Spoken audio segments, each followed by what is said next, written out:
அருள் இல்லை என்றால் அருள் உள்ள இடத்திற்கு போக முடியாது. அருள் இருந்தால் அருள் உள்ள இடத்திற்கு போகலாம்.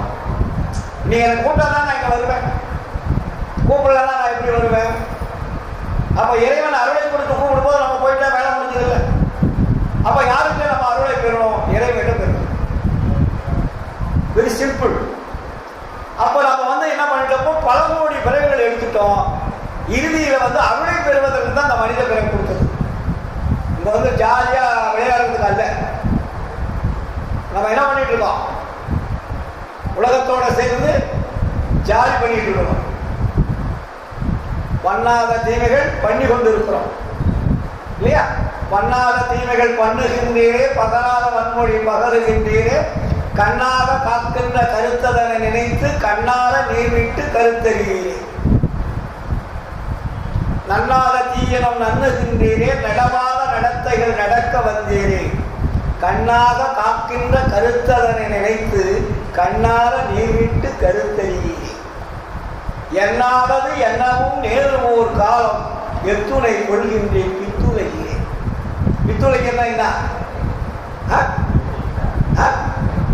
வைத்தியக்காரர்கள் என்ன சொல்ற? நம்மளாம் வைத்தியக்காரன் தான் அப்படி பண்ணுவான், நீங்க அப்படி பண்ணலாமா?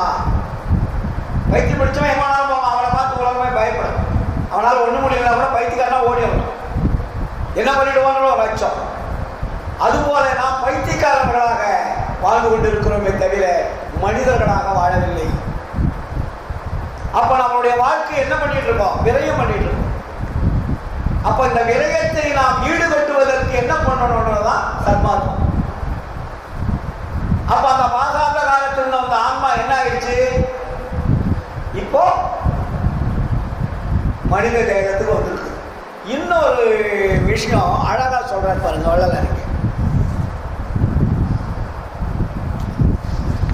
அற்பாவே இருக்கு.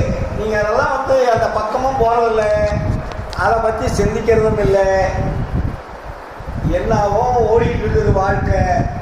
ஏதோ வந்தோமா, காலையில சாமி கும்பிட்டோமா, வழிபாடு பண்ணோமா, எண்ணெய் ஊத்துறோமா, விளக்கு ஏற்றணுமா, ஏதோ அருப்பெருஞ்சோதி மகாமந்திரம் சொன்னோமா, அகவல் பாராயணம் ஊர் ஊரா போனோமா, சரி வரவங்களுக்கு சாப்பாடு ஆக்கணுமா, போட்டோமா, மதியானம் எத்தனை பேர் வருவாங்கம்மா, சரி அவங்களுக்கு எத்தனை மணி அரிசி இவ்வளவு காய்கறிகள் வாங்கி போட்டு தீர்ந்து போய் சாப்பிட்டு போட்டாங்களா, சாயந்தரம் உடனே கஞ்சி காசு வெளியில் வரவங்க ஊற்றிடுறோமா, வேலை முடிஞ்சது. அப்புறம் மறுபடியும் 8 மணி ஆச்சா போய் தூங்குறோமா, மறுபடியும் காலையில் வந்துடுறோம். இது செய்யணும். அதே நேரத்தில் நம்மை நாம் தெரிந்து கொள்ள வேண்டும். சரி, அந்த பாசாந்த காலத்திலிருந்து ஆன்மா எடுத்தாச்சு. அந்த ஆன்மாவை